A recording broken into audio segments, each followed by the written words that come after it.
Au cœur de l'Afrique de l'Ouest, le Burkina Faso est un pays de 17 millions d'habitants qui devrait en avoir entre 51 et 68 millions en 2050 selon l'Agence française de développement.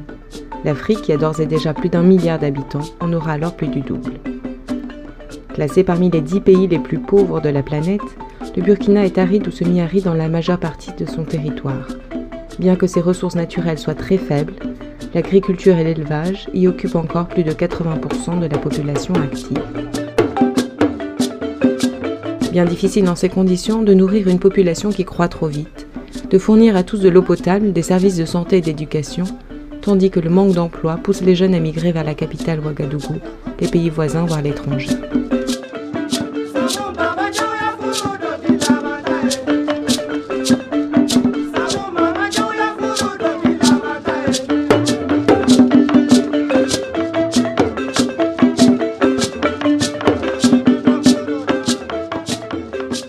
Le Burkina est aussi, avec le Mali ou le Sénégal, l'un des pays au monde qui a le plus d'accords de coopération avec des collectivités françaises.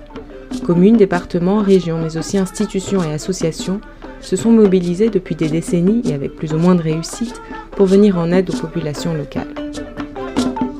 C'est en 1993 que le département de la Gironde a initié son programme de coopération avec la région du Oued au sud du Burkina. Le département travaille actuellement avec 3 communes, Bobo-Dioulasso, la capitale économique du Sud, et 2 communes rurales, Karankasso-Sambla et Kondoukou. La coopération décentralisée, déjà, c'est les liens d'amitié, les liens de partage, puisque tout commence par l'amitié entre 2 ou 3 personnes, et ça s'étend. Alors la coopération décentralisée, si je puis le dire, ça peut poser sourire quand même sur un visage, ça soulage et ça aplanit des difficultés. D'abord, c'est une volonté politique. Donc ça, c'est la première raison. Volonté politique du président, très soucieux justement d'engager un partenariat avec différentes zones, pour ceux qui n'ont pas la chance d'avoir le même environnement que nous. Deuxième raison, une des compétences essentielles du Conseil général des départements. Il s'agit de la solidarité. Ces actions de coopération m'apparaissent aujourd'hui comme véritablement essentielles parce que lorsque l'on regarde les évolutions démographiques, lorsque l'on regarde également nos propres préoccupations à l'intérieur de l'Europe, c'est quelque part notre propre survie que de favoriser le développement ainsi de ces territoires. Oui, les problèmes que nous avons, d'abord dans le domaine de l'assainissement, et comme vous le savez, la ville avec les 36 villages, nous avons un problème d'assainissement. Également aussi, nous avons un problème surtout des ordures qui envahissent aujourd'hui la ville de Bobo-Dioulasso. Et bien sûr aussi avec le changement climatique, nous avons donc aujourd'hui en tout cas un problème d'inondation. Quelque part, c'est l'avenir de l'Afrique, l'avenir également de l'Europe, qui se joue à travers ce développement, cette formation des hommes et cette coopération décentralisée que la Gironde porte maintenant en l'ayant réfléchi d'une façon relativement forte. On a en général 2 niveaux. D'une part, une relation entre 2 collectivités, ça peut être des communes, ça peut être des départements, qui décident de mobiliser leurs agents pour aider à ce que le fonctionnement de ces collectivités des pays du Sud s'améliore. Ça, c'est un premier niveau. Ce sont les collectivités qui se mobilisent. Et puis, il y a un deuxième niveau qui est indissociable. C'est en fait de voir comment, dans ces contextes-là, la société civile de la Gironde, en l'occurrence, peut apporter une collaboration aux associations, enfin aux organisations de la société civile du Oué. Dans une première phase, la coopération Gironde-Oued était centrée sur la construction d'infrastructures, comme le centre de santé de Kondoukou ou le collège de Karankasso-Viguier. Désormais, c'est au renforcement des services municipaux qu'est consacrée une partie de l'aide. Et ce sont les agents du département de la Gironde qui en sont les principaux acteurs, dans le domaine du sport ou encore de l'informatique. Les sports collectifs représentent les rares loisirs disponibles pour les 25 000 jeunes des clubs et des écoles de Bobo-Dioulasso et des communes partenaires. À Bobo, quoi qu'on dise, le football, c'est le sport roi. Les enfants aiment plus le football, c'est une passion. Si tu n'es pas passionné dans ce domaine, tu ne peux pas. Parce qu'il n'y a vraiment pas d'aide en tant que telle, il n'y a pas de soutien, il n'y a pas de mécène. L'aide de la Gironde est venue comme un bouffée d'oxygène.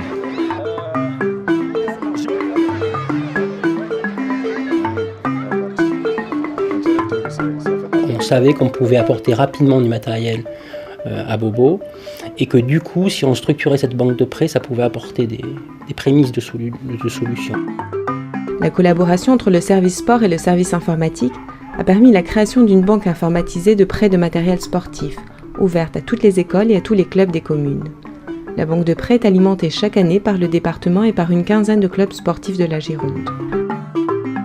La demande au niveau de la banque de prêts est constituée de 1500 pour ceux qui viennent actuellement, mais la demande au fait elle est assez plus forte, donc elle atteint plus de 25 000 personnes. Je vis ça tous les jours parce que j'en ai bénéficié pour mon équipe de football. Donc vous avez vu tout à l'heure les ballons qu'on jouait avec. Et c'est vraiment une aide consistante. Même si le football demeure le sport roi, la pratique du rugby se développe très rapidement. Et les filles ne sont pas les dernières à se battre pour le ballon. Dans le cadre du projet sport, les agents du département forment des animateurs sportifs de Bobo. L'association de Lormont, Rugby de Poussière, réalise également chaque année des animations sportives et encadre les formateurs rugby. De plus, la Gironde et la mairie de Bobo cofinancent l'éclairage solaire des plateaux sportifs. La lumière permet d'ailleurs aux enfants des quartiers sans électricité de venir y étudier leurs leçons le soir.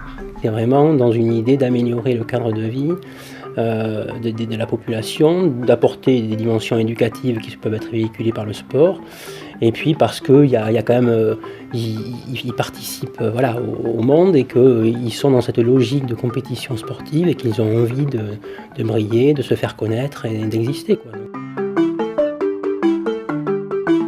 La Gironde aide à la mise en place et au renforcement du service informatique de la mairie de Bobo. Les agents du département se déplacent chaque année à Bobo et le service informatique du département reçoit chaque année les agents de la municipalité. Par ailleurs, le département envoie du matériel informatique, réhabilité et installé avec des logiciels libres, pour équiper les services municipaux et les centres multimédia installés dans les quartiers, ce qui participe à la réduction de l'importante fracture numérique qui touche le Burkina Faso. Ce projet est un facteur de réduction évident de la fracture numérique parce qu'aujourd'hui, il y a au moins 4 salles, 100 PC, qui servent à former des jeunes et qui peuvent accéder aujourd'hui à Internet. Même s'ils ne le font pas de manière forcément professionnelle, ils utilisent la souris, l'écran, énormément la messagerie, mais c'est un premier facteur d'absorption de l'outil, d'acquisition de l'outil, et la fracture numérique est en train de se réduire de manière visible.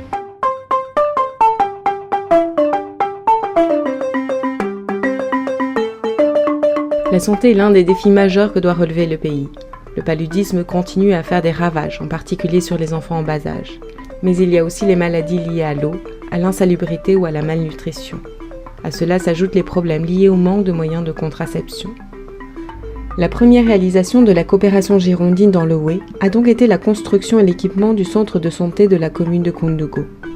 En dehors de ça aussi, il y a les médicaments que le conseil général dote de ces espèces. En plus de ça, il y a eu des stages.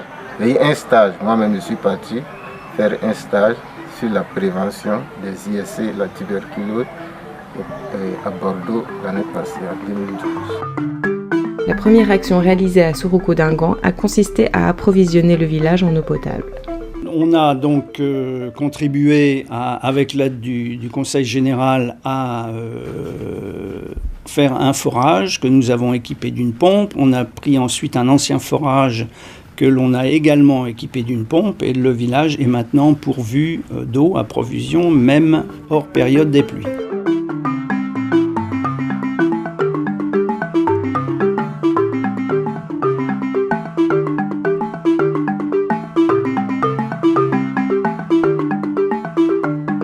L'intention du département de la Gironde, c'est d'en faire un village pilote, c'est-à-dire de montrer en fait qu'avec de petits investissements, aussi bien dans le domaine des infrastructures, mais c'est assez limité, que dans le domaine de l'activité économique, il y a tout à fait possibilité d'impulser un développement contrôlé, maîtrisé par la population, durable, parce qu'il prend en compte un certain nombre de facteurs importants.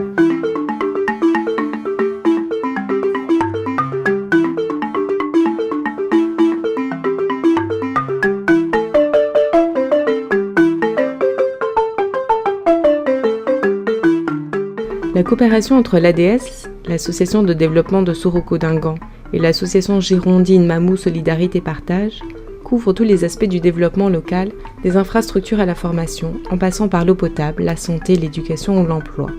La création d'activités génératrices de revenus est essentielle pour les femmes et les jeunes des villages. Il s'agit de transformer sur place les matières agricoles disponibles, les noix de karité, les arachides, afin d'obtenir une plus-value locale. Il s'agit aussi de développer de nouvelles productions comme le miel ou les légumes. Ces activités, portées par des groupes organisés de femmes et de jeunes sans emploi, doivent permettre d'engendrer de nouveaux revenus. Les machines, comme le moulin à mil, permettent par ailleurs de réduire la pénibilité du travail pour les femmes. Elles sont 81 femmes de Suruko-Dingan à s'être organisées en coopérative de transformation des produits agricoles. Les femmes parcouraient des distances pour ça. Maintenant, elles sont sur place et mènent les activités sans trop de peine. Avant, elles pouvaient parcourir 10 km comme ça.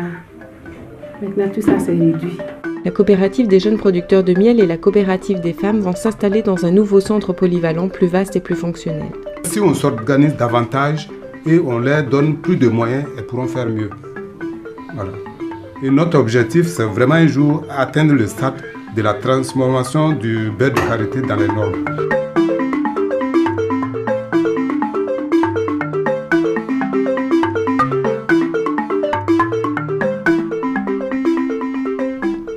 Compte tenu de la qualité du milieu naturel et des ressources abondantes de la biodiversité, l'apiculture représente un très fort potentiel. Une vingtaine de jeunes hommes de Suruko-Dingan ont été formés à l'apiculture moderne. Le projet consiste à trouver quelque chose de rémunérateur pour les villageois. Voilà, c'est dans ce sens-là qu'on a voulu instaurer ces projets d'apiculture pour pouvoir rémunérer un peu les jeunes du village. Il faisait de l'apiculture traditionnelle. Il y a beaucoup de ruches traditionnelles par-ci, par-là. Mais cette technique, quoi qu'on dise, elle est insuffisante du point de vue technicité. Avec l'apiculture moderne, voilà, on a un minimum de matériel assez élaboré qui nous permet donc de sortir du miel de bonne qualité. Suruko-Dingan a un fort potentiel, n'est-ce pas, de productivité en apiculture. Il peut se réaliser et même s'intensifier dans la région. Donc l'apiculture vient vraiment à point nommé pour pouvoir occuper les jeunes à la saison morte, notamment après les récoltes, n'est-ce pas, de décembre jusqu'à mars. Ils n'ont rien à faire, donc il y a la brousse. S'ils placent des ruches, ils suivent les ruches, ils peuvent valoriser, n'est-ce pas, cette période. Avec 550 000 habitants, les besoins en produits alimentaires de la ville de Bobo sont considérables. La production de fruits et de légumes de qualité biologique peut à la fois contribuer à satisfaire ces besoins et procurer du travail et un revenu aux jeunes ruraux. Pour les potagers, on est nombreux, il y a jusqu'à une centaine de personnes. Mais pour la formation, on avait commencé par une quinzaine. Mais même avec ça, au moment de la formation, les gens venaient beaucoup, tellement ils étaient intéressés. Et on a fait la formation théorique. Et au moment de la pratique, on n'avait plus d'eau. On a fait les pépinières. Ça a donné, mais au mois du repiquage, on n'avait plus d'eau. Donc à cause de ça, on était obligé de laisser le projet en stand-by en attendant qu'on résout le problème d'eau. Et on a fait une forage. Et dès que le forage est prêt, je me dis que d'ici le mois d'octobre, on pourra relancer l'activité.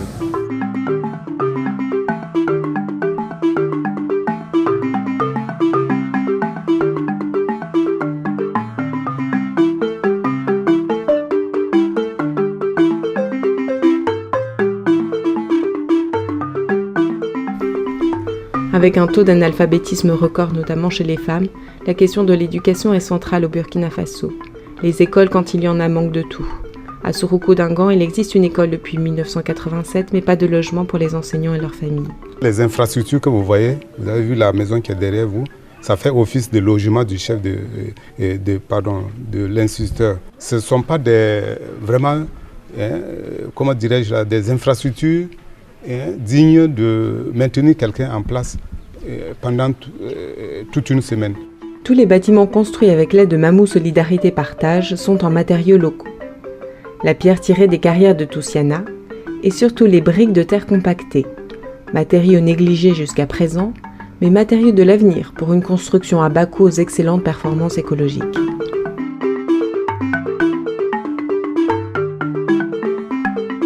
Chaque année, l'ESP, l'École supérieure du professorat de l'éducation d'Aquitaine, envoie une dizaine de futurs professeurs en stage dans les classes de l'école Sakabi, une école d'une banlieue pauvre de Bobo-Dioulasso.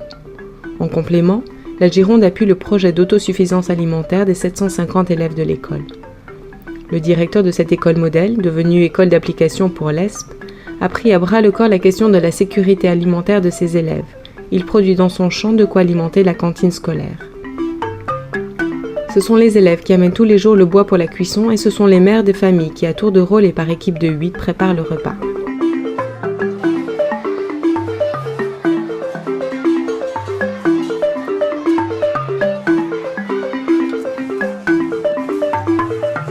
Ici, on est donc dans la ferme agro-pastorale qui sert donc à alimenter la cantine scolaire de l'école de Sakabi. Alors, elle fait au total 16 hectares et on est dans la portion qui fait 8 hectares. Alors ici, nous pensons mettre en place donc l'antenne d'élevage, mais en même temps, c'est ici que nous faisons la culture du mil, du haricot, de l'arachide. Cette année, on fera rien que le sorgho.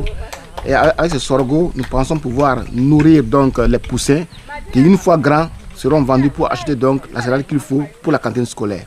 Donc je disais que c'est la couveuse que le conseil général de la Gironde nous a offert. Elle fait une quantité de 528 œufs. Avec la couveuse, on a pu produire 1400 volailles pour l'OMA, étant entendu qu'on peut produire le double, voire le triple dans l'année. En 2012, avec l'appui des stagiaires girondins, l'école a fait dessiner et fabriquer par les élèves des nichoirs destinés aux pigeonniers de la ferme. Cette activité a permis de faire le lien entre l'école et la ferme, le champ, qui permet donc de nourrir les élèves. Par exemple, la concrétisation d'un projet construit qui va aider l'école pour cette autosuffisance alimentaire, à ma connaissance, il y a très peu d'écoles, même en France, qui le réalisent. Donc, je trouve qu'on devrait exporter du coup l'expérience du Burkina Faso et la ramener en France pour faire des choses qui sont support d'enseignement et qui ont une réalité concrète. C'est assez paradoxal, mais c'est comme ça.